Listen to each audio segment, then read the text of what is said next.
I restarted my parents. Police service numbers behind everyone's back. My sister and my girlfriend, who both swore to love me for a lifetime, still don't know. They are still waiting for my 100th apology to a poor student. They've already planned it. On the day I apologize, they will confess to me that every time they sided against me, it was only to repay the poor student for saving their lives. They imagine that a month after my realization, they will happily prepare a meal and wait for me to come home, telling me they finally don't have to take sides anymore and that we can live happily like before. But what awaits them instead is my final destination. In the Martyrs' Cemetery, rows of tombstones stood solemn and majestic under the sunlight. I set down the flowers in my hand, looking at my parents. Black and white photos as hot tears surged in my eyes. Captain G of the City Criminal Police Brigade looked at his old comrades. Son, his expression not as kind as usual, but cold and serious. Quote, Ji-yu Young-shun, are you sure you want to restart their service numbers? Your parents were heroes who sacrificed themselves for the country. They died without regrets. But as parents, they definitely wouldn't want you to walk this path. Besides, if your sister and girlfriend found out, they certainly wouldn't agree. Uncle Xie, I understand better than anyone the principle of country before family. You know, I've always looked up to my parents as role models, determined to contribute to the country and society. You even helped me review my university applications. You should understand me best. My voice was firm, my face filled with unshakable resolve. After a long silence, Captain Xie sighed. Since your mind is made up, I won't persuade you further. Undercover narcotics officers must remain anonymous. None of your current identities can be used anymore. I will quickly arrange a fake death so that your current identity completely disappears from the world. Go and prepare. Wait for my notice at any time. Having achieved my wish, a heavy stone fell from my heart. I bowed to this respected elder and slowly walked away. Upon returning home to the usually quiet living room, the atmosphere today was exceptionally heavy. My sister, Ji-yu Qianyu, and my girlfriend, Su Liao, sat on the sofa with dark expressions. Beside them was Song Jingnian, with messy bird nest hair, complaining in a low voice. President Ji-yu, Miss Su, don't blame Mr. Ji-yu. I know he didn't mean to cut my hair like this. It's all my fault for making him angry, so he took all his rage out on me. Seeing his, quote, suffering in silence act, the coldness in Su Liao's eyes deepened. Her voice was full of anger. You don't need to make excuses for him. Qianyu and I know his, young master, temper best. Don't worry, we will get justice for you today. Ji-yu Qianyu followed suit, looking at me with cold eyes and a harsh tone. Ji-yu Yunshin, look at what you've done. Apologize to Jingnian right now. I looked at the fleeting flash of smugness on Song Jingnian's face and remained silent. I hadn't even seen him in the past few days. How could I have suddenly cut his hair? It was clearly another one of his self-directed frames. But I didn't explain, because I knew that no matter how clumsy the setup, as long as Song Jingnian said it, my sister and girlfriend would believe it. Sure enough, seeing my indifferent attitude, Ji-yu Qianyu's rage grew. I see you've become truly lawless. Liao, have someone pin him down. I looked at them in disbelief. Before I could say a word, Su Liao had someone grab me, leaving me unable to move. Ji-yu Qianyu picked up a pair of scissors and, without mercy, cut off my hair with a loud snip. Watching my hair fall to the floor, my heart suddenly ached. I remembered when we were kids how Ji-yu Qianyu clumsily used a comb to brush my hair, saying she was the older sister and would always take care of me. After our parents died in the line of duty, only the two of us were left. She started from nothing to build the Ji-yu group while raising me, giving me all the love she could. When I was 15, she introduced me to her best friend, Su Liao. Su Liao fell in love with me at first sight, waited until I became an adult to confess, and became my official girlfriend. Since then, I had two women who loved me unconditionally. They went along with everything I wanted, except for one thing, fearing I would follow in our parents' footsteps. They forbade me from joining the police academy, but I had secretly filled out the application behind their backs and studied for 4 years in secret, thinking only of the day I could restart my parents' badge numbers. Now that I've graduated, I didn't know how to tell them about starting the job, but until Song Jingyan appeared, I realized there was no longer any need to say goodbye. Song Jingyan was a poor student, sponsored by the GU group. The group sponsors hundreds every year, but he was the only one who came to the door to give thanks. Not only that, He found a way to work at the GU group and grew closer to GU Chanyu and Su Liao. From the first moment I saw him, I disliked him. I felt he was very calculating. His later actions proved it.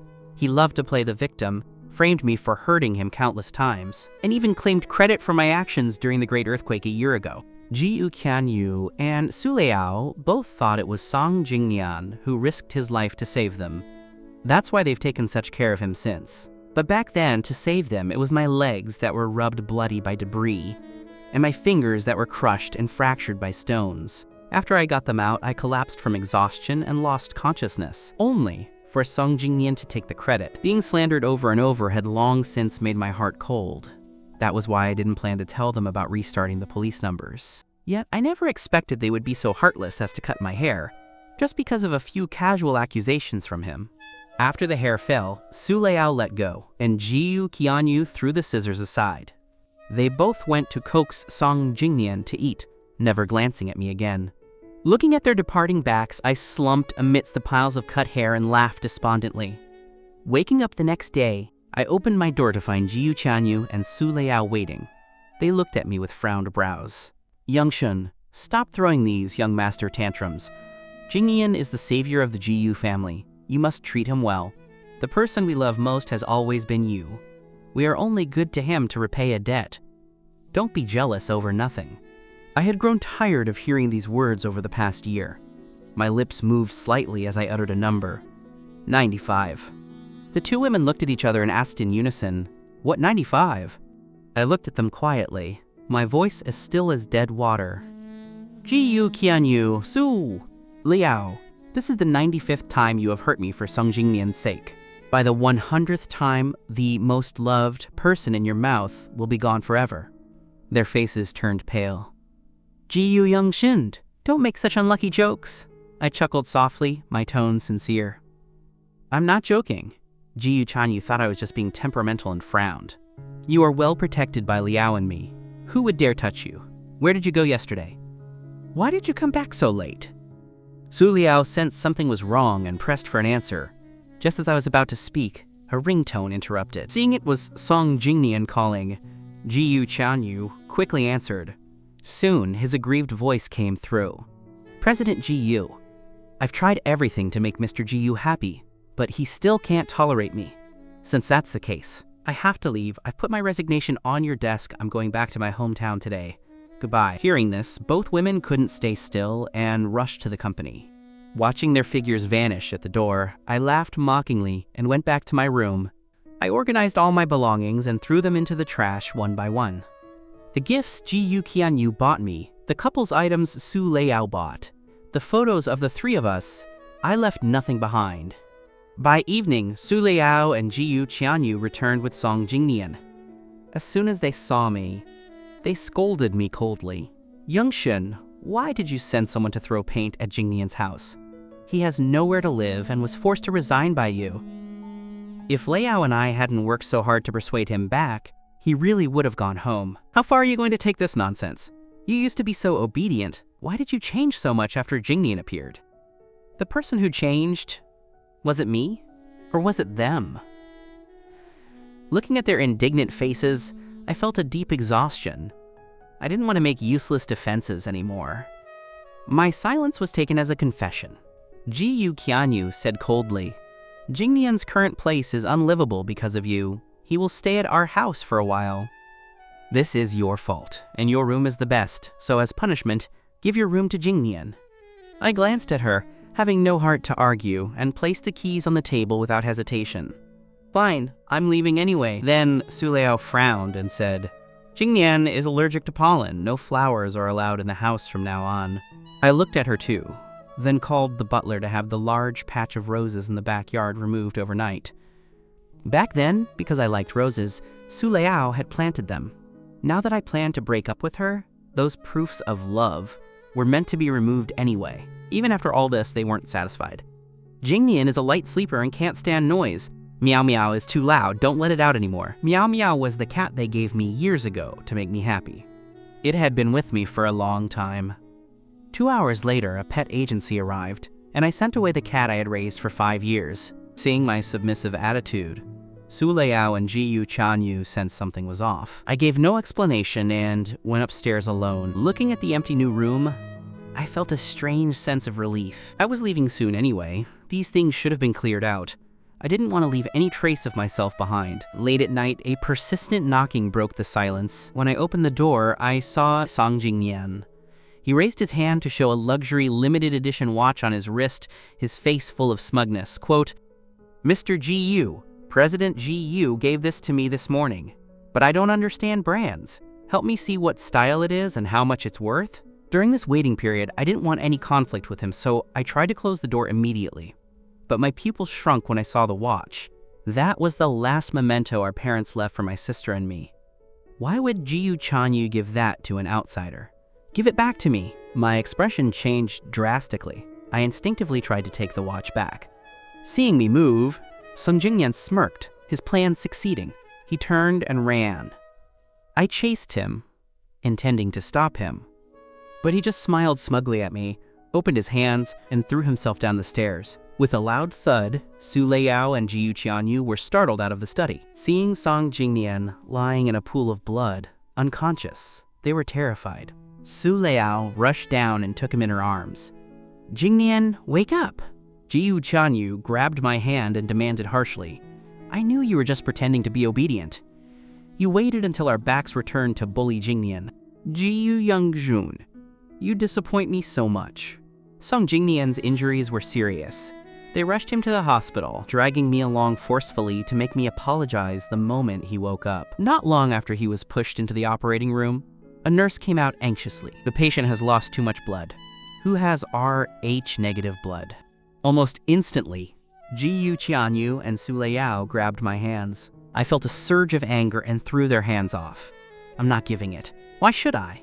His fall was a self-directed act. Both were fuming with rage. Ji Chanyu held up the watch high, her voice threatening. "Ji Youngshun, if you don't go, I'll smash this watch. Consider it an apology to Jingyan. If you don't go and something happens to him, we're breaking off the engagement," they said in unison. For a man who staged his own accident, they were venting their dissatisfaction on me. I felt like I had been struck by lightning. My chest felt blocked. The pain so intense I felt I would explode. I stared at Ji Chanyu, my voice choking. "So, our parents' memento? You really gave it to him?" I then looked at Su Leao, my eyes red. "So in your heart, our years of relationship don't even compare to one Song Jingyan." The two women were stunned by my words. Before they could speak, I snatched the watch from Ji Qianyu's hand and said word for word, "Remember, this is the 96th time." In the end, I donated 600 cc of blood at once. After resting for a long time, my legs were weak as I left the ward. I needed support. Ji Qianyu and Su Leao refused to let me leave, insisting I stay until Song Jingyan woke up. It wasn't until the next morning that I left the hospital. I leaned on the railing as I walked down the stairs. Just as I reached the intersection, I got a message from Song Jingyan. "How does it feel to be framed and unable to explain? Ji Youngshin, you can never win against me. They aren't on your side. You must be very sad, right? It's okay. I've prepared a surprise for you. Remember to check it." Surprise? Remembering his previous tricks, my heart sank. I touched the needle mark on my arm and was about to hail a taxi when a speeding car drove straight toward me. I couldn't dodge in time. I was sent flying like a broken kite. The pain from every part of my body felt like I was being torn apart. My consciousness became blurred. In my stupor, I felt someone taking me to the operating room. The surrounding voices were noisy. Quote, "That Mr. Song clearly woke up yesterday and is fine, but he insists he's uncomfortable here and there. President Ji and President Su booked the whole hospital and moved every surgeon to check on him. Now this Mr. Ji had a car accident, and there's not even one doctor available to perform surgery. What do we do? Go and ask if they can spare one doctor." 10 minutes later, someone ran back, their voice full of helplessness. They refused. They insisted we transfer the patient and said they would cover all costs. Transfer? He's so badly injured, how can he survive a transfer? Is Mr. Song's life the only one that matters? Are other people's lives nothing? The arguments were loud, but I couldn't hear clearly. My vision blurred. In a daze, I seemed to see the past. When I just had a small cold or fever, Jiyu Qianyu would be incredibly worried, calling many doctors. Su Liao would stay by my side and drink the medicine with me just to make me happy. But that was a long time ago. Now, I was on the brink of death, alone, without even a doctor. My eyelids felt like they were made of lead. My willpower faded. Before falling completely unconscious, I left one blurry sentence. The 97th time, when I woke up again, I saw two faces full of guilt. Jiyu Qianyu spoke with an apologetic tone. Youngshen, sorry. We didn't know it was you in the accident. Su Liao brought a cup of hot water, her eyes overflowing with heartache. You were fine when you left. How did you get hit? Thinking of the messages I received before the accident, I looked away and asked raspily, Song Jingyan? The implication was that Song Jingyan did it. Jiyu Qianyu and Su Liao's expressions froze, then turned dark. Youngsun, why are you still slandering Jingyan? He's just a boy from the mountains.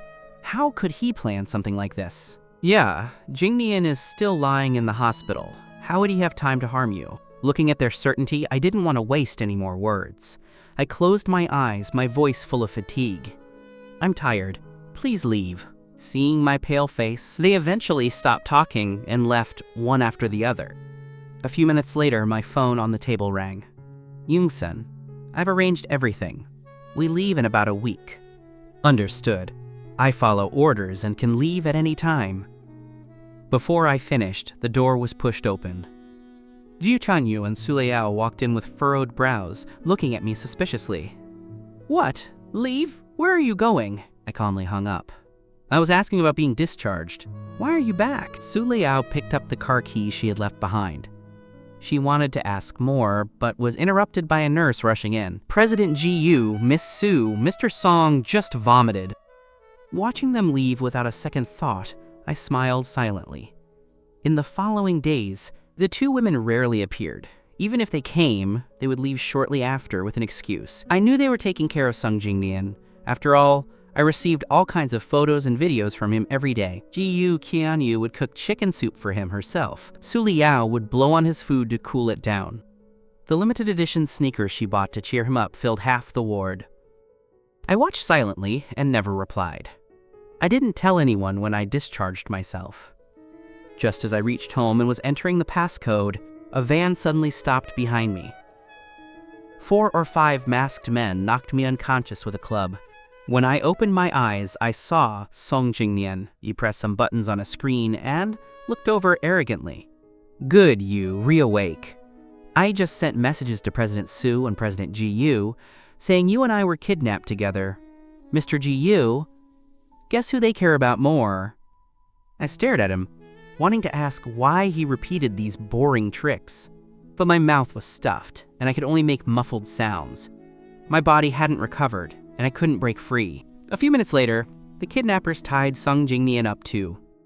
When the door opened, I saw a rushing river in front of us and several sports cars speeding toward us.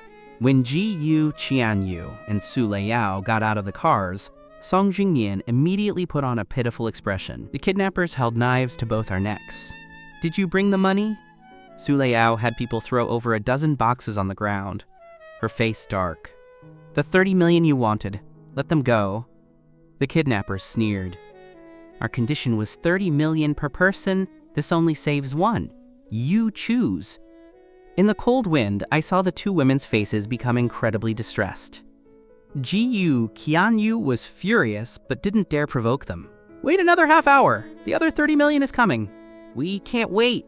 Who knows if you called the police? Choose one now. We'll throw the other into the river to feed the fish. Song Jingnian cried even harder, struggling. The kidnappers removed his gag. President Su, President Jiyu, save me. I can't swim. I don't want to die. Driven to rage, Su Liao and Jiyu Qianyu kept raising the stakes, reaching 100 million. I watched this performance with a calm expression. The kidnappers still refused and started a countdown. The two women struggled, their eyes flickering between Song Jingnian and me.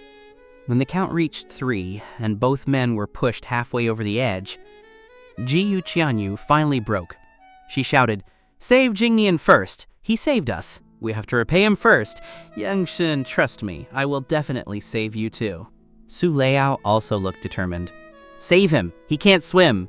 Young Shun, don't worry, we'll save you immediately after. Seeing their guilty faces, so guilty they couldn't even look me in the eye, the calm on my face finally shattered. I had expected this result from the moment they hesitated, but hearing them say it out loud, I felt the last sliver of hope in my heart being diagnosed and extinguished. I couldn't help but laugh, my eyes filled with an endless, bitter sorrow. When the choice was made, Song Jingyan was pushed to the ground safely, while I was pushed off the high bridge. I watched the two women both run towards Song Jingyan as I closed my eyes in despair. The cold wind cut my skin like a knife. I wasn't bleeding, but it felt as if I were being sliced into 1,000 pieces. A dense, crawling agony occupied every corner of my body, making me wish I were dead. In an instant, many images flashed through my mind. I remembered the pain of losing my parents, and my sister holding me at their grave, crying and swearing she would protect me forever. I remembered the day of the confession, my girlfriend holding a large bouquet of roses and a love letter, saying she would love me for a lifetime. I remembered the three of us raising our glasses last New Year's Eve, saying we would walk through many more years hand in hand. Just like that, we had reached the parting of ways. The icy river water dragged me down. My consciousness grew more blurred, and the strength in my body slowly drained away. When I smelled the familiar scent of disinfectant, I knew I was back in the hospital. I felt as if my entire body had fallen apart. Forcing my eyelids open, I met two pairs of eyes filled with concern. Young Shun, it's all sister's fault. I shouldn't have let you leave the hospital alone. If you want to blame someone, blame me. Jingyan is an innocent victim. Young Shun, please forgive me, okay? When you fell into the water, we jumped in immediately. But Jingyan can't swim, and he saved us before. We couldn't take that risk, so we could only let you suffer a bit. I promise you there will never be a next time. My ears were growing calloused from hearing these words. I didn't vent my dissatisfaction, nor did I have the strength to question them. I only murmured a sentence, my voice barely audible. The 98th time. After resting for a day, I finally arrived home safely. Pushing open the door, I saw the living room decorated with balloons and realized it was my birthday. Su Leao presented a cake she made herself, and Jiyu Qianyu untied her apron after cooking a full table of dishes to celebrate, just like previous years. But my face showed not even a hint of joy. I sat at the table mechanically, listening to the birthday song and blowing out the candles. Just as I was about to make a wish, the front door was slammed open. Song Jingyan, drenched from head to toe and with red eyes, looked at the scene inside. He spoke pitifully. President Jiyu, President Su, so you were celebrating Mr. Gu's birthday. I originally wanted to tell you something important, but since you are busy, I won't disturb you. After saying that, he ran back out.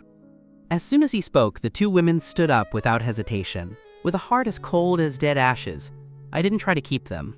I calmly closed my eyes and continued my wish. I wish Su Leao and Jiyu Qianyu a future free of disasters, and may they find joy even without me. In the evening, I saw Song Jingyan's post on his social feed, a photo from the hospital. The two elite women were guarding him on his left and right. The caption read, "With just one word from me, you will drop everything to accompany me." I calmly turned off my phone and was about to go upstairs. The next second, the front door opened. Jiyu Qianyu and Su Leao looked gloomy and haggard, as if something major had happened. Recalling Song Jingyan's hospital post, I had a bad premonition. Sure enough, Jiyu Qianyu walked up to me. "Young Shun, Jingyan has cancer." Hearing this, I wasn't shocked. It wasn't that I was cold-blooded. It was that I had seen through all of Song Jingyan's tricks. At a time when he was enjoying the love of two women, why would he suddenly have cancer? He must want something. In the next breath, Jiyu Qianyu continued. "In that earthquake years ago, it was Jingyan who risked his life to save Leao and me. That's how we survived. I already consider him my own brother. Now that he has a terminal illness, his only wish is for Leao to accompany him for the final leg and hold a fake wedding." My mind went blank for a moment. My first reaction was to look at Su Leao, who had remained silent since entering. "Did you agree?" I asked. Su Leao's voice was sharp and strained. "Young Shun!" I spoke flatly. "I understand. Saving a life is a noble deed. Do as you wish. Seeing me agree so quickly, Ji-yu Qianyu and Su Leao looked both surprised and delighted. They didn't think much of it, praised me a few times, and left in a hurry. I looked at their backs and laughed softly. Can a wedding really be fake? But whether it was real or fake didn't matter anymore. I was leaving soon. None of this had anything to do with me. After a night of rushed preparations, the wedding began in the hotel ballroom. Although it was called fake, the scale and the guest list were top tier. I sat alone in a corner, indifferent to the prying eyes from all directions. When the wedding march played, I watched Ji-yu Qianyu take Song Jingnian's hand and slowly walk onto the stage, handing him to Su Leao. The ceremony proceeded smoothly amidst the blessings and applause of the crowd. I sat in the corner, hidden by a large flower stand. After some time, I was woken up by a burst of arrogant laughter. I just forged a cancer diagnosis and paid off a few doctors, and they believed it. The voice became clearer. When I opened my eyes, I was face to face with Song Jingnian, who was walking over. He instantly hung up the phone, a flash of panic crossing his face before he quickly feigned composure. Why are you here? Did you hear something just now? I looked at him with cold indifference. I heard nothing. Even if I did, they wouldn't believe it. I got up and left without waiting for his reaction. Song Jingnian naturally didn't trust me. He spent a nervous day waiting, but seeing that I didn't report him, my calm reaction actually made him more uneasy. After thinking all night, he decided he couldn't just wait for death. The next day, when few people were home, he poured several bottles of beer in the hallway and set a fire. Thick smoke rose. When the fire was at its peak, he called Su Leao, crying, "Leao, where are you? My bedroom is on fire and I can't get out. Please save me." I was also woken up by the smoke. I called the fire department, wetted a towel in the bathroom, covered my nose and mouth, and ran downstairs. At the bottom of the stairs, I ran straight into Ji-yu Qianyu and Su Leao, who had just rushed in. In their panic, they didn't see me through the smoke. They ran upstairs like mad. Even with falling wooden beams and the roaring fire, they didn't retreat, running together toward the master bedroom at the end of the hall. Minutes later, I watched them shield Song Jingnian as they rushed out. My fingers clenched into fists. My bedroom was right by the stairs, but from beginning to end, neither of them spared me a glance. It was as if they had forgotten I even lived there. The fire department arrived quickly and extinguished the fire, identifying the cause as intentional arson. Hearing those words, Song Jingnian, who was sobbing in Su Leao's arms, looked at me with despair. "Mr. Ji-yu, I know you are unhappy about the wedding, but I only wanted to fulfill a wish. If you didn't want it, the wedding could have been canceled. Why did you lock me in the room and try to burn me to death?" In an instant, all the shocked and confused gazes fell on me. My heart sank. Just as I was about to explain, Ji-yu Qianyu slapped me hard across the face. "I thought you were just temperamental, but I didn't expect you to become so arrogant that you'd do something so heinous. Ji-yu Young-shun, have you forgotten our parents' police uniforms? They taught us to be upright people. Are you worthy of them?" With that sharp sound, my face turned red. All the words I was about to say died on my lips. This was the first time in 23 years Ji-yu Qianyu had hit me. She did it for an outsider without even asking for my side. I stared at her, emotions surging, my teeth chattering. Su Leao helped Song Jingnian up, her eyes full of disappointment. "I planned this wedding from start to finish. Jingnian was worried about your feelings and tried to talk me out of it many times. I only held it after getting your consent. Why do you act one way to our faces and another behind our backs?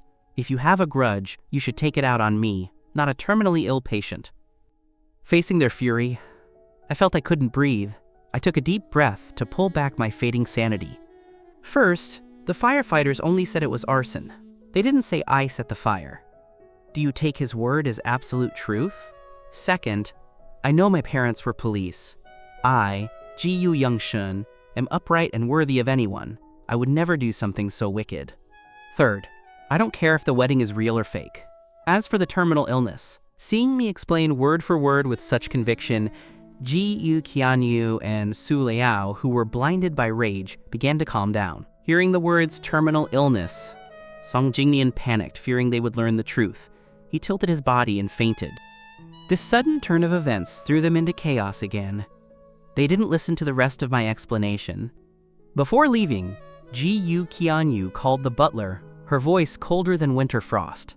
"Lock the young master in the South Bay Villa. Unless he apologizes to Jingnian, no one is allowed to let him out without my permission. Watching their retreating backs, I closed my eyes and said only one thing. The 99th time.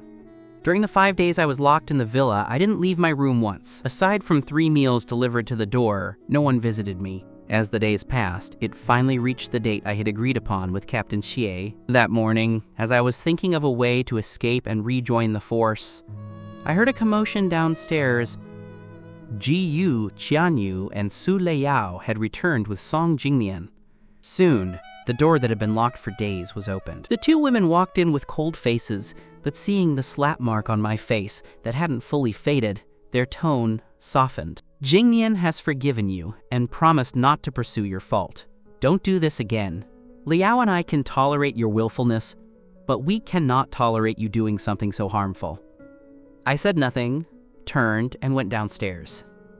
Song Jingnian was waiting in the living room. Seeing me, he spoke pitifully. Mr. Ji Yu, it was my fault before. I apologize to you. Hearing this, Su Leiyao and Ji Yu Qianyu both frowned. He's the one who should apologize to you.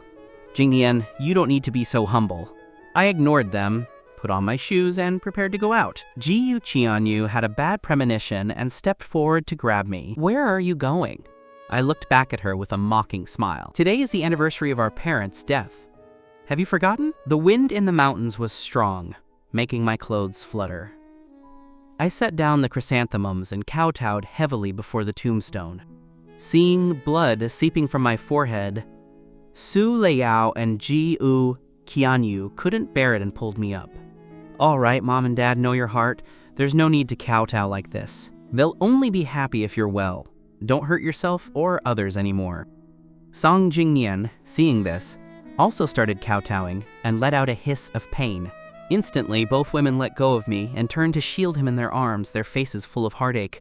Youngshen is supposed to kowtow. Jingnian, you don't need to join in and kneel. Song Jingnian blinked, squeezing out a few tears. I know Uncle and Auntie were heroes, and I know President Su treats me like a brother. In my heart, I'm already part of the Ji Yu family, so I must do this. Seeing how sensible he was, Ji Yu Qianyu was stunned, and her gaze toward me became complicated. Su Leiyao sighed, bending down to brush the dust off his knees. Finding that the blood on his forehead was flowing more heavily, she hurried down the mountain to get a bandage. Ji Yu Qianyu followed, remembering there was disinfectant in the car. Soon, only Song Jingnian and I were left in the cemetery. With no one else around, he stopped acting weak and began to mock me arrogantly. Ji Yu Youngshen, the 2 women who loved you most now only listen to me. You must be miserable, right? So what if you're a rich young master? You still lost to me. I didn't respond. I silently threw spirit money into the fire pit and whispered, Mom, Dad, I've decided to inherit your legacy. From now on, I will no longer exist in this world. But I believe you will understand my choice. With a bang, the burning fire pit was kicked over by Song Jingnian.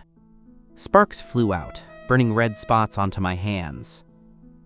I couldn't hold back anymore, stepped forward, and slapped him hard. Song Jingnian, are you insane? I warned you not to provoke me, or I will expose everything you've done. Song Jingnian didn't expect me to strike him. After his initial shock, he sneered. Expose me? I'm telling you, no matter what you say, they won't believe it. He was right. So this time, I wouldn't say anything more. I gave him a cold look and turned to leave. Song Jingnian chased me and grabbed my hand.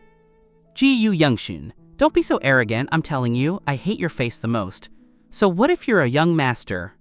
Soon, your sister and your girlfriend will all be mine. Just wait and see. I tried to shake him off, but he gripped tighter. In our struggle, we lost our balance and both tumbled down the steep steps. My head hit a wall directly, and blood dripped from my hairline. In the intense pain, my vision went dark. I touched the wound and felt only sticky, metallic wetness.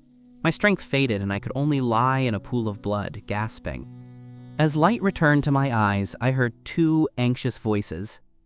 Jingnian, how did you fall and get hurt so badly? So much blood. Does it hurt? Don't be afraid. Sister will take you to the hospital right now. Song Jingnian wailed and cried. After you left, Mr. Gu blamed me and President Su for the wedding. He said he wanted to teach me a lesson and pushed me down. Hearing this, Su Liao and Gu Qianyu's faces turned so dark they could drop water. They looked at the person lying on the ground, reaching their limit. Again and again. Gu Yongshen, how much longer are you going to act out? Doing this in front of Uncle and Auntie's graves. Aren't you afraid they're watching? Gu Yongshen, you disappoint me too much. I'm warning you one last time. If you continue to hurt Jingnian, I, Gu Qianyu, will act as if I don't have a brother. Watching them protect Song Jingnian, the last spark of light in my eyes went out. I looked at the ground stained red with my own blood and squeezed a few words from my throat, answering them for the 100th time. As you wish. The two women frowned, not understanding my meaning. Concerned for Song Jingnian's injuries, they didn't press for an answer. They supported him and left. Before leaving, a heartless sentence echoed in the wind. Stay here and reflect. When you figured it out, we'll come back for you. Watching them leave in a hurry, I shook my head with difficulty, my voice a whisper. I won't be going back. Never again. Warm tears rolled down my face and slowly dried, leaving no trace. When the bleeding slowed, I finally recovered some strength and struggled to walk down the mountain, leaving a long trail of dark red blood on the steps. At the bottom of the mountain, a car was waiting. Captain Ji, who had been waiting for a long time, was terrified by the smell of blood on me and rushed to support me. What happened? I waved him off, my voice raspy. It's nothing. I just fell. Today is the fake death, right? Seeing no obvious fatal wounds, Captain Ji didn't doubt me further. He nodded. When he looked at me again, his tone became solemn. Comrade Gu Yongshen, welcome to the Yaris Eclipse operation. From today on, all your previous identity information will be erased. You have no name, no identity, but you are a hero everyone respects. Police badge number 014890 is officially restarted. Salute. I slowly raised my hand in a salute, my eyes as firm as a mountain. I was devoted to the country, unwavering. After the car door closed, a fake corpse wearing identical clothes was thrown onto the road. A speeding truck dragged it forward, slowly crushing it into unrecognizable remains. Not a single patch of skin remained intact. After a preliminary check on Song Jingnian, confirming he wasn't seriously injured, Su Liao and Gu Qianyu both breathed a sigh of relief. A doctor nearby looked at the medical report with confusion. Since there are no open wounds, why was there so much blood? Were there other injured people at the scene? Hearing this, the image of me lying in a pool of blood flashed before both women's eyes. Their eyelids twitched, but the thought was dismissed by Song Jingnian's words. After I fell, Mr. Gu took a bag of plasma and splashed it on the ground before he lay down too. That blood was left from then. The doctor looked at him with surprise, but before he could argue, Gu Qianyu nodded with a dark face. He has indeed done things like this before. Jingnian, don't worry, I will get justice for you. Song Jingnian cried tears of gratitude. Su Liao gently massaged the bruises on his body, comforting him. Once he fell asleep, the two women stepped out and were stopped by the doctor. Ladies, I checked the blood from that patient's clothes. It wasn't plasma, it was human blood. I suggest you bring the other injured person in for a checkup quickly to avoid permanent damage. All that blood, it wasn't plasma, and it wasn't Song Jingnian's. Was it really Gu Yongshen's? The two women's hearts sank. Just as they were about to turn back and ask Song Jingnian what happened, they heard the sleeping man let out a laugh, his tone full of spite. You don't know how pathetic he was. I played them like dogs. A few days ago I set the fire. He got slapped and locked up for days. Today he fell and his head was bleeding, but no one cared. Do you think he'll die in the cemetery? With a bang, the door was kicked open. Song Jingnian jumped in fright, dropping his phone. He looked at the two women who had returned, his mind going blank. Sister Qianyu, Sister Liao, why are you back? Their faces were dark as they strode toward him. Gu Qianyu grabbed his collar and pulled him up. You set the fire? The blood was Yongshen's? Why did you lie? Su Liao's eyes were filled with shadows, no longer gentle. We treated you well. Why did you twist the truth to frame Yongshen? Under the pressure, Song Jingnian panicked but tried to play dumb.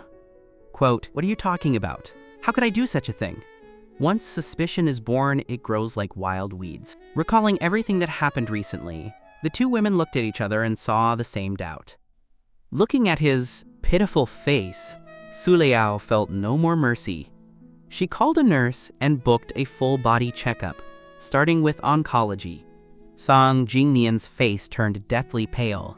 He shook his head frantically. "Sister Liao, I'm fine, I don't need a checkup. If you're worried, let's go to Hexi Hospital, okay?" His frantic behavior was a wake-up call for Jiyu Qianyu. She stared at him, teeth clenched. "What difference does it make where you check for early-stage cancer? Why must it be Hexi Hospital? Can't this hospital find it?" Song Jingnian's lips trembled, but he couldn't say a word. Tears fell like broken beads, but no one wiped them away. He was forced into the examination room. Half an hour later, the results were out. After screening, we confirm Mr. Song is very healthy. There are no cancerous changes. Even though they had guessed it, hearing the results still made it hard for them to breathe. Su Liao and Jiyu Qianyu slumped into chairs, their former spirit gone. The cancer was fake. The blood was from my fall. Song Jingnian set the fire himself. Then the kidnapping? The car accident? The paint? The cut hair? Thinking back on the year, they felt it was all absurd. If Song Jingnian staged everything, did we wrong Young Shun? If it was all a frame-up, why didn't Young say anything? Jiyu Qianyu stopped mid-sentence. They both remembered the scenes of every incident and fell silent. Every time they arrived, they, quote, happened. To see Song Jingnian being scolded or hurt, could there really be that many coincidences? Su Liao grew inexplicably anxious. She checked the time. It was 5 p.m. It had been 5 hours since they left the cemetery. During that time, I hadn't sent a single call or message. Was I seriously injured and unconscious, or truly angry and refusing to speak? Jiyu Qianyu also got nervous and tried to contact me. After a dozen calls, the phone remained off. By the 28th attempt, Su Liao couldn't sit still and headed for the garage. Jiyu Qianyu followed. They drove back to the villa first. When the butler said he hadn't seen me all day, their hearts raced. They hurried back toward the cemetery. On the way, they received a call from the police. "Miss Jiyu, we have caught the suspects from the kidnapping case. They have confessed. The kidnapping was ordered by a man named Song Jingnian. Do you have time to come to the station to identify him?" To Su Liao and Jiyu Qianyu, this news was a bolt from the blue. They never imagined Song Jingnian could be so depraved. They had given him so much trust and affection. Why would he do these things to drive a wedge between them? Jiyu Qianyu slammed the steering wheel, her only thought being to go to the hospital and settle the score with him. Su Liao, though furious, remained rational. "Let's find Youngshin first. It's so cold. I'm worried about his safety." Jiyu Qianyu nodded heavily. He accelerated the car. In the deep night, the area outside Lingyun was flickering with lights, and the rising and falling sirens of police cars, as constant as if it were daytime, left Jiyu Qianyu and Su Liao feeling deeply unsettled. Seeing the police tape, they both realized something had happened. They parked the car and ran toward the scene, desperate to see what was going on. Before they could get close, they were stopped by a police officer. There was a car accident ahead. The police are investigating. This road is temporarily closed. Please turn back. Every word sounded like a clap of thunder in the ears of Su Liao and Jiyu Qianyu. The two women stood frozen, expressions of disbelief on their faces. Jiyu Qianyu's throat constricted several times before she managed to speak with difficulty. We are looking for someone. My brother came to pay respects at the graves today and hasn't returned." The officer sensed something unusual. He took out his phone, opened the gallery, and showed them a photo of the scene he had just taken. "Was your brother wearing a black overcoat today?" Seeing the mangled, reconstructed remains of the black coat on the screen, and specifically, that familiar white chrysanthemum brooch on the chest, Jiyu Qianyu's vision went black. Su Liao barely managed to catch her. Her heart was pounding like a drum, her hands clenched tightly together. Clinging to one last sliver of hope, she pressed. Where did you find this clothing? Where is Young Soon? Where is he?" The officer let out a heavy sigh and slowly shook his head. Your brother was in a car accident this afternoon. He has passed away. Please accept my condolences." Passed away? How is that possible? When they left the cemetery that afternoon, he was perfectly fine and had even spoken to them. Only half a day had passed. How could he be dead? Ji-yu Qianyu and Su Liao could not accept this outcome no matter what. Like mad women, they tore through the police tape and charged inside, desperate to overturn the facts. But when they pushed through the crowd, lifted the white sheet, and saw the crushed remains beneath, they finally collapsed completely. These two normally arrogant, elite women now wailed like children. Their piercing cries tore through the quiet night, echoing across the mountains for a long time. When she woke up and saw the snow-white walls, Su Liao felt as though she had had a nightmare. She dreamed that I had passed away. But how could a perfectly healthy person like him have an accident? She kept shaking her head, trying to drive the thought from her mind. But when she turned her head and saw Ji-yu Kanyu sitting numbly in the corner, she felt as if her throat were being squeezed. She couldn't catch her breath. That lingering bad premonition began to take root and sprout in her body. Her lips trembled. She desperately wanted to speak to confirm it was all just a dream. The ward door was pushed open. Several police officers entered, holding a file. "Miss Su, Miss Ji-yu. Following the medical examiner's report, we have confirmed that the victim of the car accident was indeed Mr. Ji-yu Young-soon." The two women looked up simultaneously, their eyes red as they screamed, "Impossible! We just saw Young-soon yesterday. He was fine. How could he have an accident?" Our parents were police. My brother went to the police academy. He's not like ordinary people. It's impossible for him to be dead. A young officer, fearing they would faint from the shock again, hurried forward to comfort them. The officer in charge of the case adjusted his glasses and waited for them to calm down before telling them the specific details. We pulled the surveillance footage from the cemetery and found that Mr. Ji-yu fell from a high point and suffered a head injury. After you arrived, you only rescued the other gentleman. He remained in the cemetery alone for over an hour before coming down the mountain. However, due to excessive blood loss, he lost consciousness once he reached the road. He was then run over and dragged by a heavy truck, resulting in his death. Just hearing the description was enough for Ji-yu Qianyu and Su Liao to imagine how horrific the scene was. The police handed over several screenshots from the surveillance. Seeing the blood trails covering the steps and the silhouette of the person collapsed on the road, Ji-yu Qianyu wailed in agony. Su Liao gripped the photos tightly, her gaze already vacant. Her mind kept replaying that final look back yesterday at noon, when she was supporting Song Jingyan away from the cemetery. I had been lying there in a pool of blood, motionless and silent. At that moment, she had thought about turning back to take me away, but in the end, she didn't turn around. And so, that parting and that single glance became the final time they would ever see me. After an exhaustive search, the police only recovered 60% of the body. Looking at the words "severe dragging and crushing," features indistinguishable. On the incident report, the blood in Ji-yu Qianyu and Su Liao's veins turned to ice. They couldn't imagine what kind of agony I went through before death. Bones snapped one by one, flesh scraped and crushed out of shape, not a single patch of intact skin left on the body. A piercing pain spread from their hearts to their entire bodies, leaving them in utter misery. Over the past few days, they had cried all their tears. They couldn't cry anymore. They could only grip their own hands until they were covered in bloody scratches, hoping to use physical pain to stop the emotional agony. Seeing them like this, the forensic doctor sighed and handed them a document.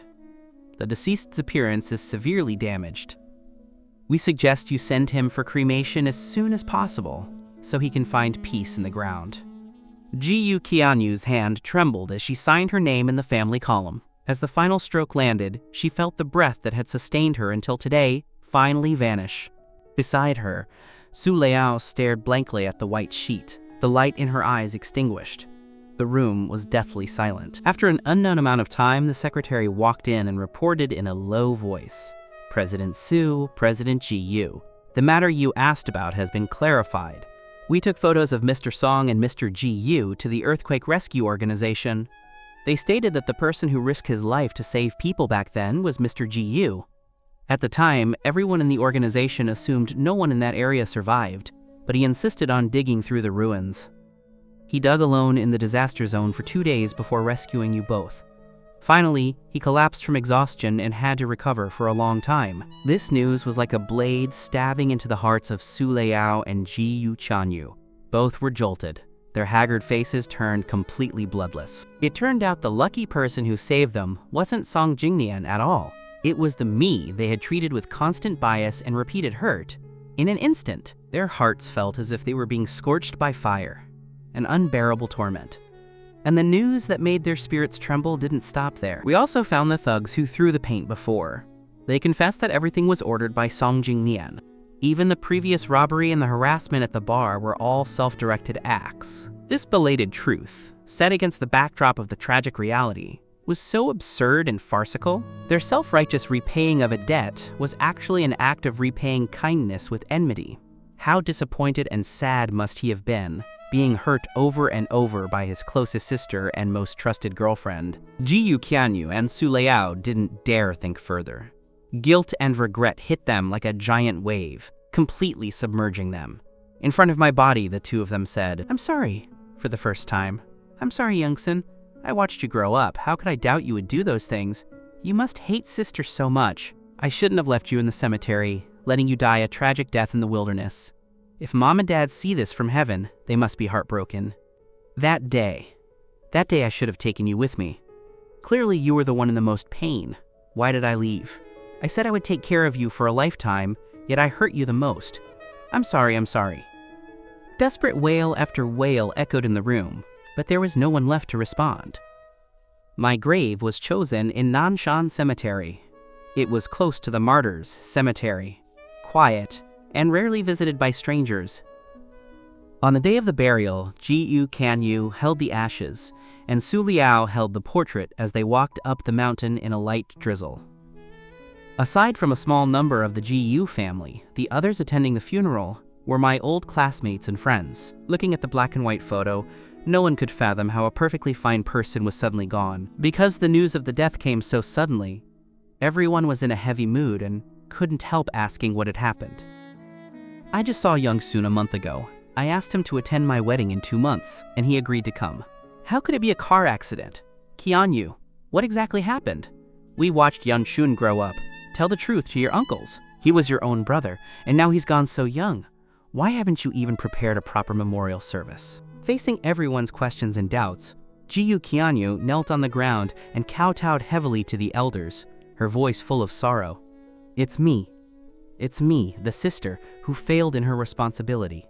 I killed Young-soon. If I hadn't been so stubborn and lost my temper with him regardless of right or wrong, he wouldn't have had an accident. He wouldn't have collapsed on the road and been hit. Su Liao, also unable to bear the weight of her guilt, knelt before the tombstone. I am at fault too. I let Young-soon down. I shouldn't have listened to Song Jingnian's one-sided lies. When he was in the most pain and sorrow, I stood aside. I am not fit to be his girlfriend. Hearing their agonizing confessions, everyone fell silent. The Ji family elders sighed, their eyes filled with endless disappointment. Qianyu, your parents passed away early, and you raised Young-soon yourself. He was always sensible and obedient. No matter what happened, he kept it inside because he was afraid of worrying you.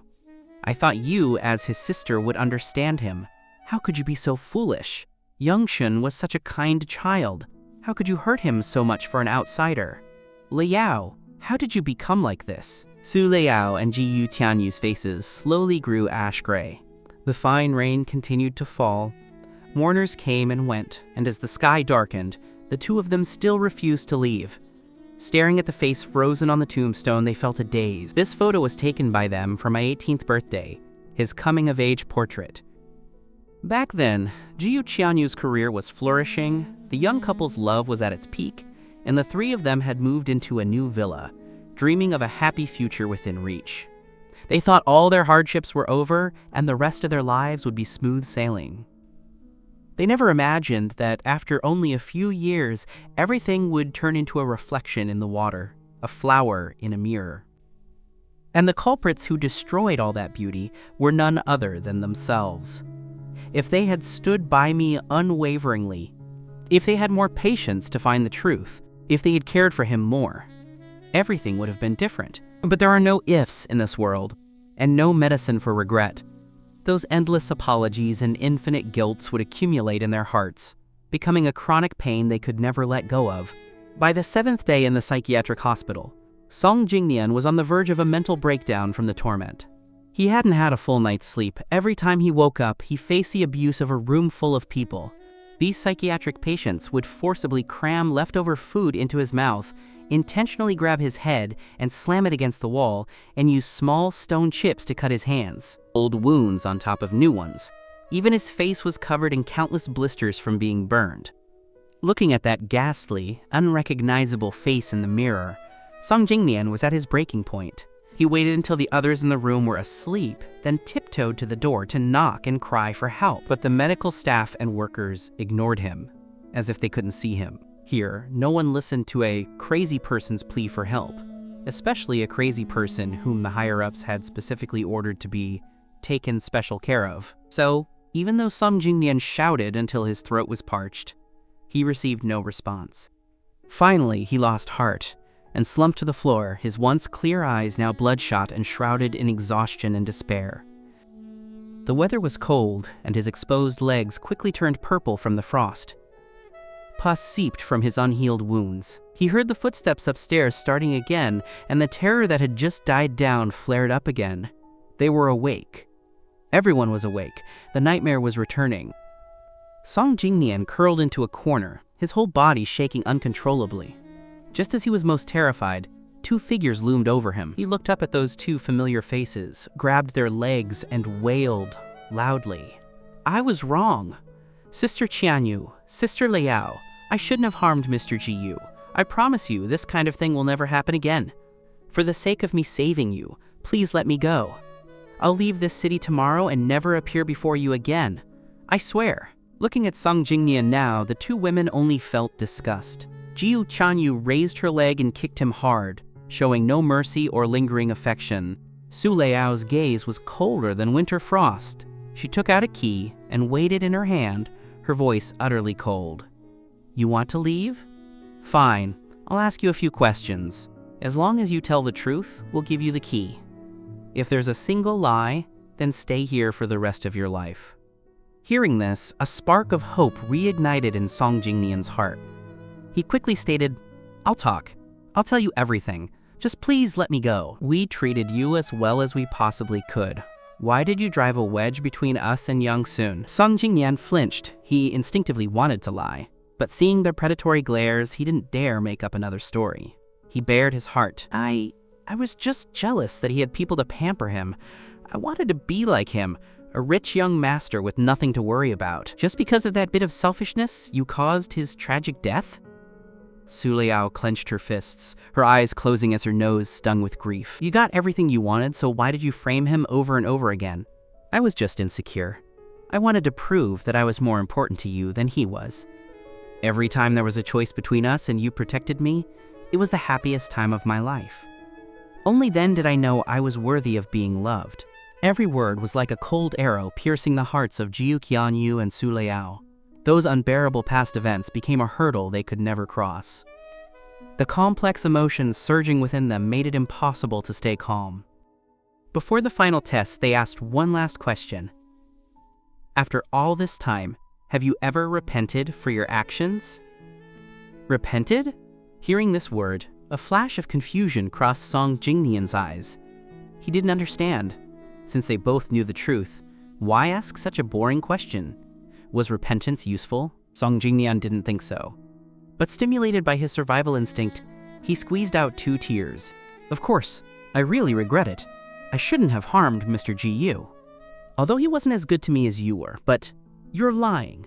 This time, Jiyu Qianyu finally saw through Song Jingnian's clumsy lies. She reached her limit, raised her fist, and vented all her bottled-up anger and pain on him. Punch after punch, his screams echoed through the long, dark corridor. Su Liao watched coldly without saying a word. When Jiyu Qianyu finally stopped from exhaustion, she looked at the person who had been beaten beyond recognition and threw the key in her hand into the sewer outside the door.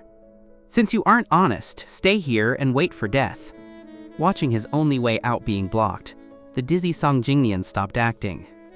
He struggled to crawl up, his blood-covered face looking hideous. On what grounds? Why should I stay here to be tortured while you live high-class lives? Why should I regret it? It's clearly because you were too stupid. Such simple tricks. I played them so many times and you couldn't see through them. Ha ha ha. If it wasn't for your indulgence, how could I have framed him without any hesitation? For all the suffering he endured, you are just as much the perpetrators as I am. The bloody truth was laid bare.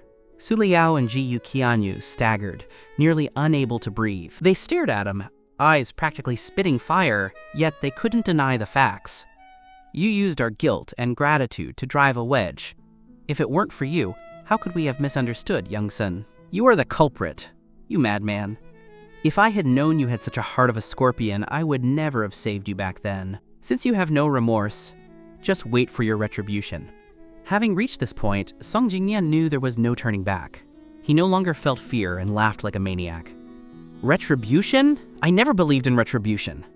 Even if there is retribution, Ji Yu Qianyu, Su Liao, do you think you can escape it? I'm all alone. At most I die. You? I curse you to lose those you love forever. May you have no peace in your next life.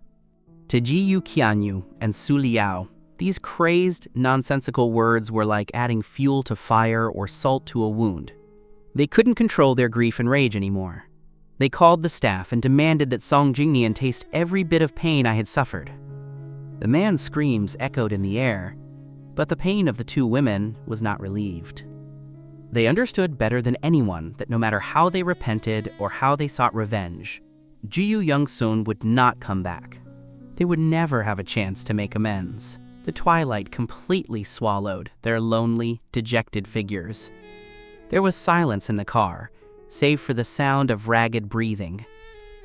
Although they had left the psychiatric hospital, that curse of losing those you love forever still rang in their ears. Ji Yu Qianyu closed her eyes, the hand in her sleeve shaking uncontrollably. Su Liao covered her face, tears sliding through her fingers.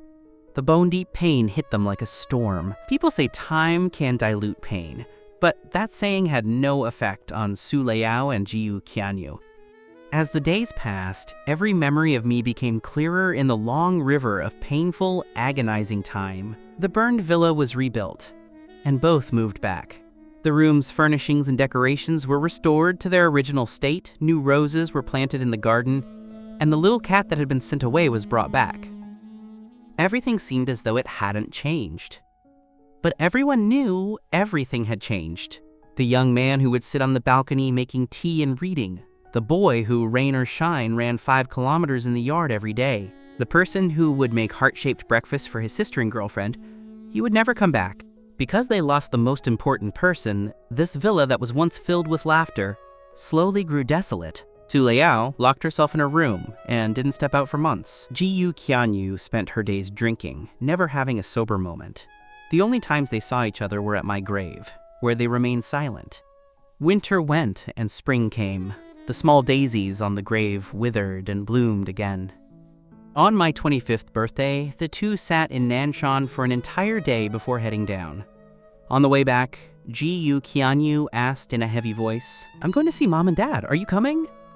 Su Liao's throat moved, a complex emotion flashing in her eyes. In the past, whenever the Ji Yu siblings went to the martyrs' cemetery, she would always follow. But since I passed away, every time she thought of that cemetery, she felt trapped in a nightmare from which she couldn't escape. That shredded black coat and the mangled flesh beneath the white sheet had become a shadow she couldn't shake. Thus, she hadn't set foot there once since. But today, for some reason, she suddenly wanted to go. So she nodded gently, her voice barely audible. "Let's go. It's Young Shen's birthday today. Uncle and Auntie must really want to eat cake too." Looking at the cake with a missing slice, Ji Yu Qianyu's heart ached. She forced down the unspoken pain and set off for the martyrs' cemetery. By the time they arrived, it was already 4:30 p.m. The staff preparing to get off work were a bit impatient, muttering quietly, "Why come to visit graves at this hour? So many weird people lately, one after another." Su Liao lowered her eyes, her voice muffled. "We just rushed here from Nanshan. We'll come down as soon as possible. Thank you." Hearing Nanshan, the administrator's face showed an expression of sympathy and said no more. The two walked deep into the cemetery. At dusk, the sky darkened early, and visibility was low. From a great distance, both saw a person kneeling before a grave. Although they couldn't see the features clearly, their hearts skipped a beat. They both felt this person looked like Ji-yu Youngshin. The person they longed for had appeared. Whether it was reality or a hallucination, both were deeply shaken. Unable to control their surging blood, they quickened their pace. The tall trees in the cemetery blocked their line of sight. They went from walking to running. But when they arrived breathlessly at the grave, the person had vanished. Only the chrysanthemums placed before the tombstone proved that what they had seen was not a hallucination. The two looked at each other and saw the same conviction. They simultaneously chased down the path on the other side. They chased all the way to the parking lot but saw no one, only a single car parked at the entrance. Neither wanted to give up. They rushed forward and knocked on the car window. A few seconds later, the window rolled down to reveal a familiar face. The bit of hope that had just arisen was extinguished. Ji-yu Kyanyu forced a small smile and said chokingly, "Uncle Shi, why are you here?" After dismissing them with a few words, Captain Zie looked at the person in the back seat and let out a long sigh. "The operation has concluded. Although your identity is still classified, Kyanyu is your own sister after all. Are you really not going to see her and explain everything?" I shook my head gently, put on my hoodie, and spoke with a voice devoid of emotion. "I am already dead. The person living now is Jiang Yichen. Let the people and things of the past stay in the past." Hearing this, Captain Xie finally couldn't help but ask for the truth. "What exactly happened between you, Chanyu, and Liao? How did it get to the point of never seeing each other again? During these 2 years undercover, they really thought you had passed away and haven't moved on from the grief." Jiang Yichen knew that Captain Xie meant well and didn't want him to lose his family because of his work. But to me, since that kidnapping 2 years ago when both Ji-yu Qianyu and Su Liao chose to save Song Jingnian, I no longer had a family. My death was both an opportunity to realize my dreams and a path to shed my past and be reborn. These past 2 years of undercover life, licking blood off the edge of a blade and treading with extreme caution, left me no time to dwell on the past. Now looking back at those dark times, only a faint, blurred impression remains, along with a lingering melancholy that can never be dispelled. Therefore, no matter what, I will not repeat the same mistakes. Uncle Xie, the dead cannot return to life. My identity involves the safety of the entire task force. It cannot be easily revealed. In the face of great principles, I cannot let emotions sway me. Besides, even if they knew I was still alive, what could they do? Our job is to walk through minefields in restricted zones. If one day I truly sacrifice myself like my parents did, it would only add more sorrow for them. It's better to keep it hidden like this. There is everything to gain and nothing to lose. Captain G understood what I was saying better than anyone. He didn't try to persuade me further and handed over the keys to a car and an apartment. Operation Scorching Sun is wrapping up, but your identity hasn't been compromised. The higher-ups believe your cover still has value and have decided not to recall you to the team yet, allowing you to remain undercover for the future. These are the keys to the assigned apartment and car. Live there for now and maintain a single-line contact with me. I had already adapted to frontline undercover work and had no objections. After driving me home and giving a few more instructions, Captain Z left. I didn't go inside immediately. Instead, I went to a convenience store to buy daily necessities. When I came out, a light rain had started. I didn't use an umbrella and walked back along the alleyway. In the narrow alley entrance that was empty before, 2 people were now standing. Yang Yishen didn't even raise an eyelid, walking straight between them without looking aside. The moment they brushed shoulders, a haggard-looking Su Liao grabbed my shoulder. Her voice trembled with intense nervousness. "Youngs," I finally looked up at her, my face full of dissatisfaction and disgust. "Who are you? Let go. Don't block the way." The unfamiliar tone and cold eyes made the hearts of Su Liao and Ji-yu Chanyu tremble. But they refused to give up even a sliver of hope, stubbornly refusing to let go. "I know it's you." "Young Shun, I'm your sister. Don't you recognize me?" I acted startled by their intense behavior. I dropped my things, raised my elbow, and shoved them back. The two of them were forced back several steps by the raw strength. I took off running. Stunned, they instinctively chased after me, but seeing that face, so drastically different from the one in their memory, the words Su Liao was about to say got stuck in her throat. The hope that had just flared up was completely extinguished in that moment, replaced by utter confusion. Jiyu Qianyu was also incredulous. Her sixth sense told her that the person at the cemetery was definitely me. She couldn't be wrong. But the person they had chased down, while similar in build, was worlds apart in both looks and personality from her brother.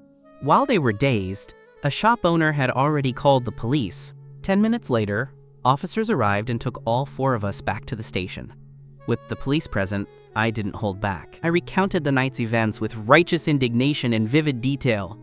As soon as I came out of the convenience store today, I was blocked by these two hooligans. They insisted I was their brother and tried to take me away. I didn't even have to think twice to know they weren't good people. Watching me jumping up and down and gesticulating wildly, the light in Jiyu Qianyu and Su Liao's eyes gradually faded. They didn't want to admit it, but they had to.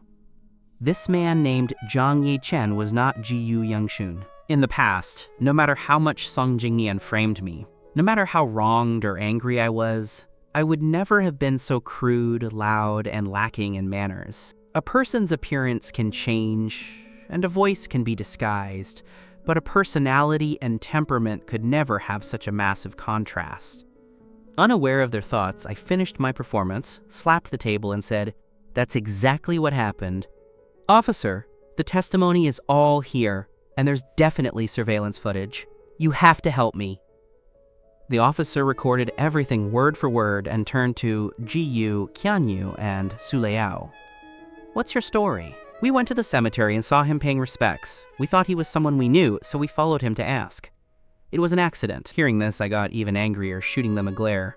"Following me for so long? This was definitely premeditated. These two are up to no good. You have to detain them." The officer, overwhelmed by my noise, made a gesture for silence to calm me down before continuing the questioning. "So both parties met at the cemetery? Which cemetery? Were you paying respects to the same person?" Jiyu Qianyu's gaze flickered, and her voice dropped an octave. "We went to the Martyrs Cemetery to visit my parents." I maintained my reckless street punk attitude, my tone flippant. "The Martyrs Cemetery? That was a task my old man gave me before he kicked the bucket. I finally made time to go, and I got harassed by them." My disrespectful tone ignited the anger in Jiyu Qianyu and Su Liao. They stared at me with darkened eyes.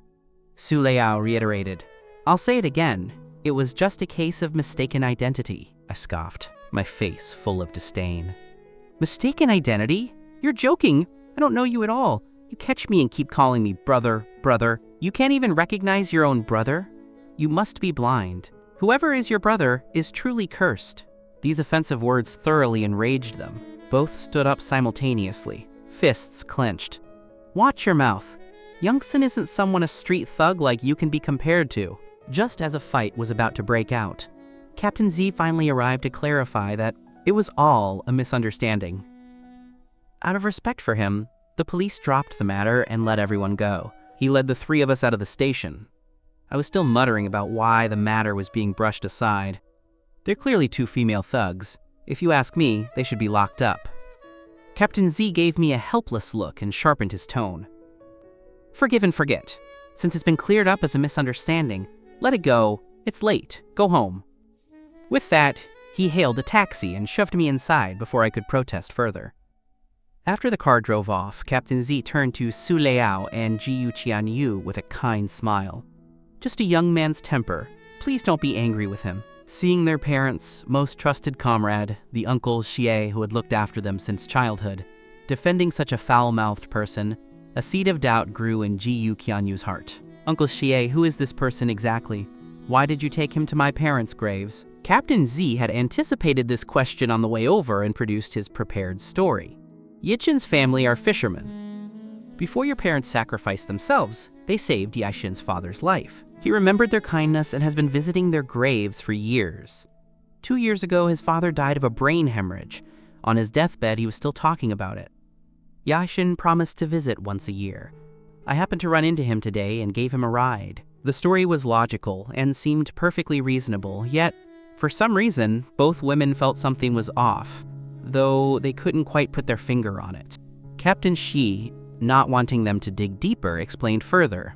Yaishen is a bit brash, but he's not a bad kid. His family was poor, so he didn't get much schooling. He was raised by his grandmother. Both his parents passed away recently. He's quite a pitiful soul. For my sake, please be the bigger people and don't hold it against him. Hearing this and recalling my similarly tragic fate, their anger finally dissipated. They nodded silently.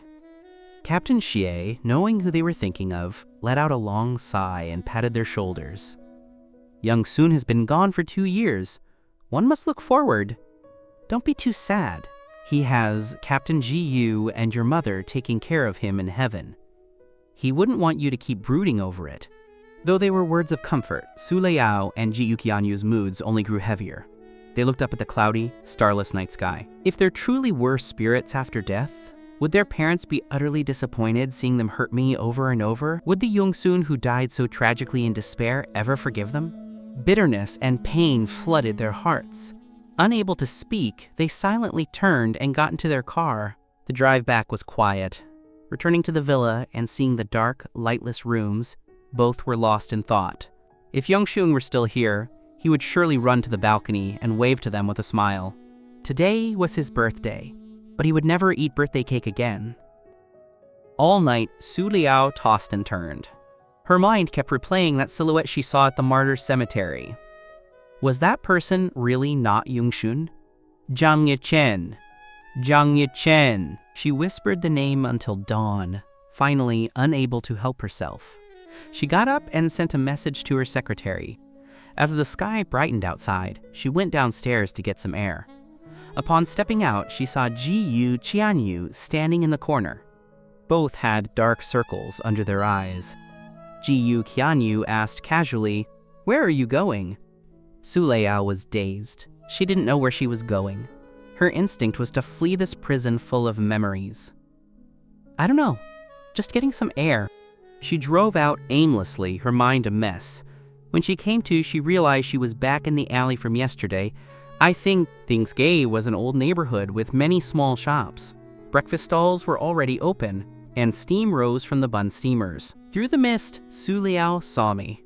I came downstairs leisurely wearing a hat, tossed some trash into the bin, bought a steamer of buns, and went back up. The whole process took less than 10 minutes, but Su Liao was frozen. After I left, she got out of the car as if possessed and followed. Passing the trash bin, she was about to keep walking when her sleep-deprived brain finally clicked. She stepped back and saw a birthday candle peeking out of an unsealed trash bag. Her gaze froze. Yesterday, when verifying identities at the police station, she saw Zhang Yichen's ID, 23 years old, from a small fishing village, birthday on June 19th. Captain Xie said he was an orphan now, so why would he buy a birthday cake? In an instant, Su Liao felt she had grasped the key to the mystery. She rushed up the stairs. As I turned to open my door on the 4th floor, a neighbor came out. A little girl greeted me with a bright smile. I smiled back. "Nana, thank you for inviting me to your birthday yesterday. The cake was delicious." That one sentence shattered Su Liao's wild guess. She wore a bitter smile and turned dejectedly to go back down. She didn't hear the little girl's chirpy reply. "Brother, your cake was delicious too. It's so lucky we have the same birthday. Let's celebrate together from now on, okay?" I leaned down and patted her head, chatted for a bit, and went inside. The moment the door closed, I dropped my disguise and breathed a sigh of relief. The buns were delicious and filled my hungry stomach. I stretched out on the sofa, smiling as I remembered how cute Nana was when she recommended them to me. After returning from the police station yesterday, I had passed a bakery and bought a cake. At the door, I ran into Nana, who was also celebrating her birthday. The friendly little girl had dragged me into her celebration after finding out we shared the same birthday. I couldn't resist the invitation from the warm neighboring family. In just one night, the girl had become attached to me.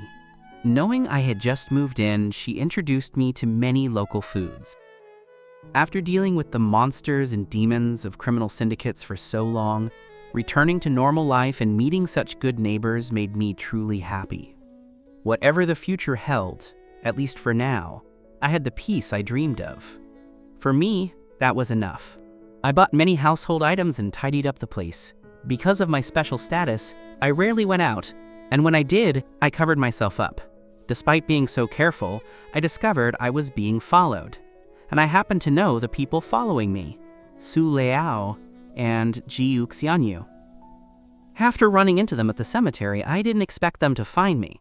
To avoid suspicion, I had made a scene at the police station. Later, Captain Ji contacted me, saying they likely wouldn't suspect anything. Yet, over the last few days, I would see a luxury sports car, completely out of place in this old neighborhood, parked outside my window every other day. Occasionally, when I went out to buy water, I could feel a faint, prying gaze.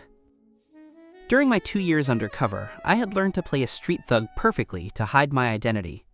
I believed Su Liao and Jiu Qianyu wouldn't recognize me. Looking at the situation, they must have noticed something, which is why they were appearing around me so frequently. For safety's sake, after much deliberation, I called Captain Shi. We agreed on a strategy, and I finally felt at ease. For the next few days, I stayed at home. January 18th was the anniversary of the death of my nominal father, Jiang Dachuan. I got up early and went to the burial plot in the fishing village. Just as I finished paying my respects, I was blocked by several thugs. "Damn it, you swindled 3,000 yuan from me last time and ran off the next day. I thought you wouldn't dare come back. Jiang Yichen, you've got guts." Several men surrounded me, swearing. I glanced at them, picked up a wooden stick from the ground, and said with a grin, "Swindled? Didn't you lose that to me? It was only 3,000. Zhao Biao, you lead a whole crew. You can't afford to lose that much." Losing face in front of his men, Zhao Biao was furious. He stopped talking and raised a hand to teach me a lesson. Just as his iron bar swung up, a voice stopped him. The group turned to see two elegantly dressed women looking on with cold faces. "Isn't it shameful for a group of grown men to bully a lone person?" Zhao Biao spat, looking at them with resentment. "Who are you? Get lost, or I'll take care of you too." At his command, the thugs got into a scuffle with the two unarmed women. Watching the chaos, I took the opportunity to bolt without a second's hesitation. It took the two groups 5 minutes to realize I was gone. One of the thugs looked around and slapped his thigh. "Damn it, Biaoji! The kid ran away!" Ignoring the two women, they chased toward the village entrance. The two women finally relaxed their tense bodies. Looking at the scratches on each other's faces, Jiu Qianyu and Su Liao were dazed for a moment. When they realized I had slipped away while they were fighting for me, their faces turned black. Lately, they couldn't forget what happened at the cemetery. Logic told them Zhang Yechen wasn't Ji Yu Yangshun, but driven by their subconscious, they couldn't help but follow me. I rarely went out, but as long as they saw that room with the curtains always drawn, their hearts, which had suffered for 2 years, could find a moment of peace. They weren't looking for evidence that Zhang Yichen was Ji Yu Yangshun. They were looking for peace of mind. Driving back to that dilapidated neighborhood and seeing the lights on in the room, both breathed a sigh of relief. Jiu Qianyu rolled down the window and lit a cigarette, while Su Liao picked up a worn folder and studied it. This was the data the secretary had gathered on Zhang Yichen. Though it was the biography of a stranger, she had flipped through it countless times until she knew it by heart. She didn't know why she was interested in such a low-life person. She couldn't find a single similarity to Ji Yu Yangchun, but seeing the text, the image that formed in her mind was of me as a child. This strange condition made her wonder several times if she had a mental problem. But after hearing Jiu Qianyu say she occasionally felt the same, Su Liao knew it wasn't a hallucination. They went to consult a psychiatrist who diagnosed them both with severe depression and provided a treatment plan. You both seem to have been shocked into a mental disturbance by the news of Mr. Gu's death, and no psychological healing was conducted afterward. Thus, the symptoms have worsened over time. At this point, you encountered someone with a similar build at the location where Mr. Jiu had his accident. In your extreme longing, you subconsciously treat this Mr. Jiang as a shadow of Mr. Jiu, thus developing a dependency. While the dead cannot return, for your own health, I suggest you interact more with this Mr. Jiang. His presence is helpful for your treatment and might help you step out of the shadow of the accident and start a normal life. Recalling the doctor's advice in today's incident, Su Liao turned to Ji-yu Qianyu. Qianyu, since Jiang Yichen is helpful for our recovery, why don't we bring him to stay with us? Perhaps it's destiny that we met him. Even if he isn't Yangshun, his life story is very tragic. Let's treat it as gaining merit for Yangshun. Ji-yu Qianyu had the same idea and nodded. He has his problems, but his nature isn't bad. Since my parents saved his father, I'll give him a hand as well, lest he goes down the wrong path and fails my parents' expectations. The two discussed for a long while before going upstairs and knocking on the door. They knocked for half an hour before there was a response. Finally, after the neighbors shouted a few complaints, I opened the door a crack and peered out suspiciously. Are you two ever gonna stop? Get lost or I'm calling the police. Ji-yu Qianyu got angry as soon as I spoke, but Su Liao pulled her back and answered patiently, let's talk about today's events. I glared at them, my tone incredibly hostile. Talk about what? Talk about you stalking me? Let's talk at the police station then. Let's see if you can escape this time. I tried to slam the door, but Su Liao was quick and blocked it with her hand. Jiang Yichen didn't go easy. He slammed the door hard. Her entire palm immediately turned purple and bruised from the impact. Seeing her hurt, Ji-yu Qianyu couldn't help but scold me. Jiang Yichen, we saved you, don't be ungrateful. Who asked you to save me? Didn't you just love sticking your noses in other people's business? Don't try to use that to blackmail me. No way. Seeing them about to fight again, Su Liao endured the pain and interrupted. We aren't here to fight. We want to discuss something with you. If you don't give us this chance, those thugs who cornered you today might come looking for you tomorrow afternoon. My expression shifted slightly. I stared at them, almost through gritted teeth. Spit it out. Knowing this was a sign of compromise, Su Liao wiped the cold sweat from her forehead and lowered her hand. Her voice was weak. It's not appropriate here. Let's go to a tea house.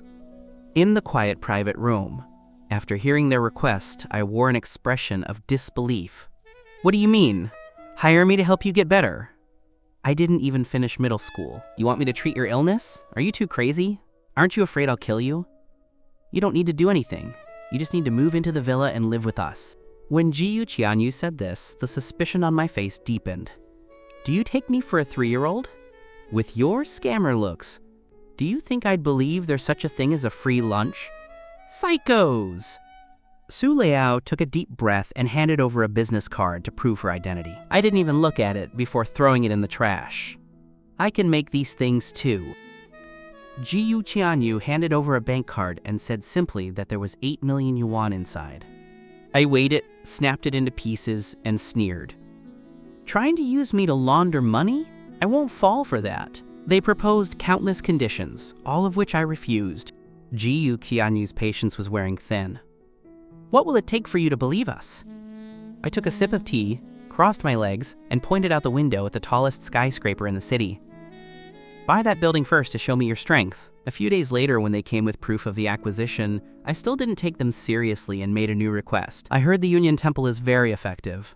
I haven't been sleeping well. Go get me a peace charm. You must be sincere. That afternoon, videos of Su Liao and Ji-yu Qianyu kowtowing every step of the way up the mountain to pray went viral. Seeing them in the video with bloodied heads, my gaze shifted. Memories buried deep within resurfaced. The baseless accusations when I was framed, the despair of being abandoned over and over, the endless tears and blood. I clutched my numb heart, breathing sharply to ease the discomfort. I couldn't understand. I had made such unreasonable and harsh demands. Why wouldn't they give up? Just because I have the shadow of your brother? Such a mystical reason? If you cared so much, why didn't you cherish him when he was alive? Now that he's been dead so long, seeking comfort from a stranger, it's laughable. So when they brought the hard-earned peace charm, I remained unmoved. Nice item, but it's stained with blood. Won't that bring bad luck? Forget it. I don't want it.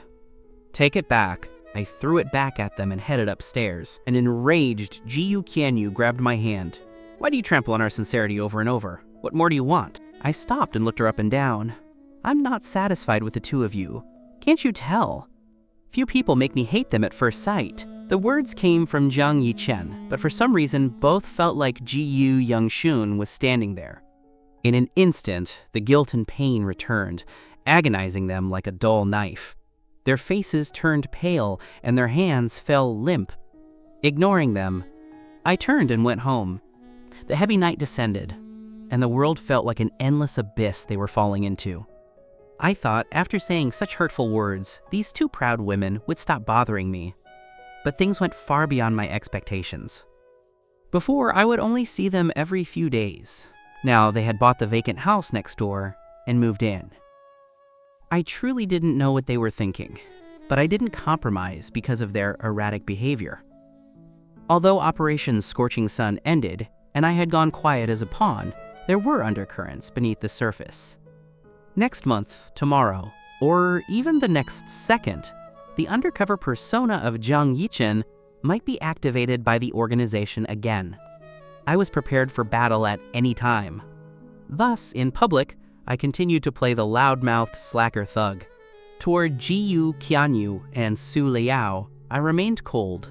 No matter how I mocked them, they didn't give up, constantly showing kindness. I treated them as if they didn't exist. I threw away or gave away their gifts. When they offered me a job, I said I didn't want to work. When they invited me to travel, I didn't even bother to reply. As time passed, I adapted to this life and noticed the changes in them.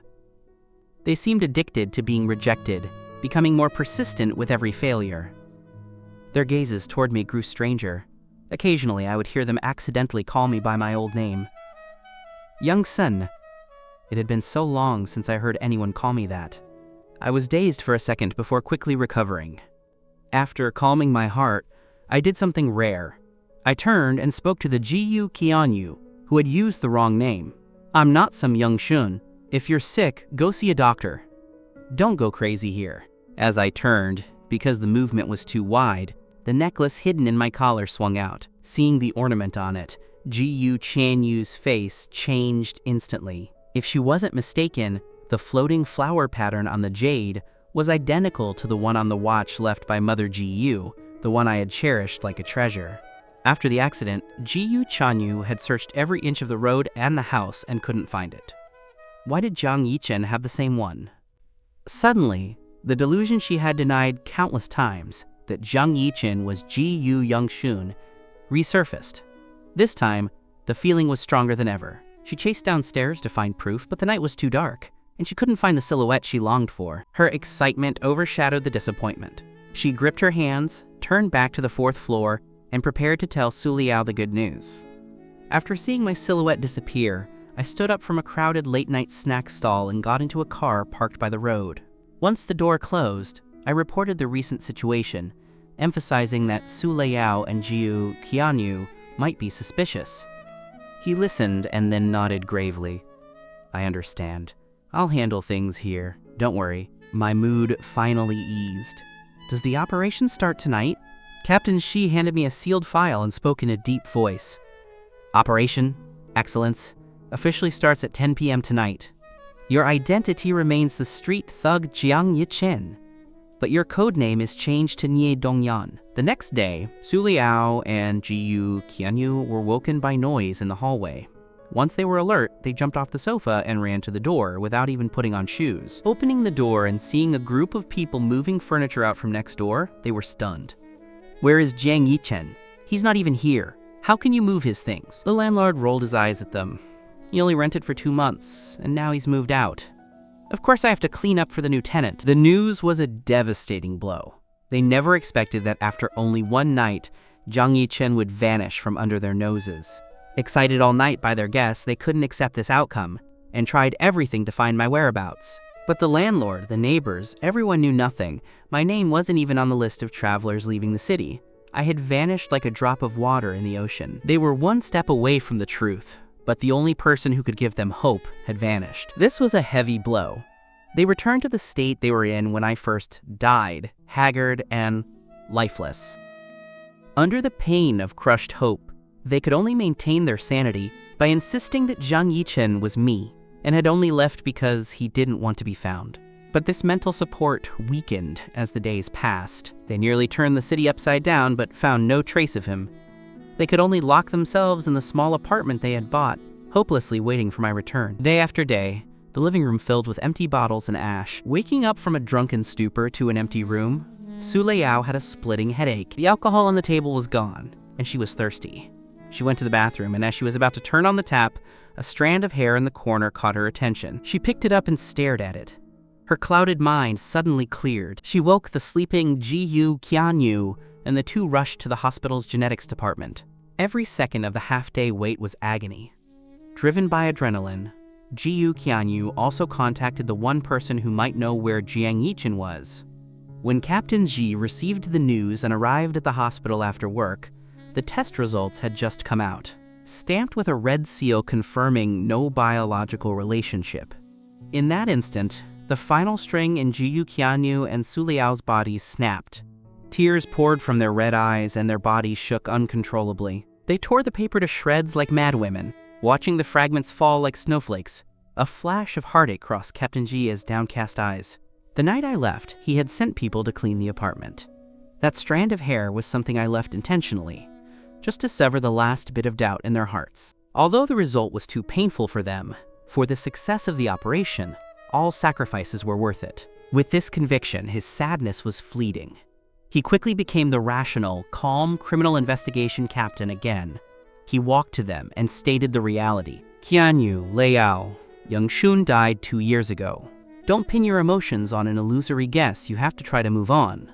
The steady, powerful voice offered no comfort. They understood better than anyone they couldn't move on. In their world shrouded by darkness, dawn would never come.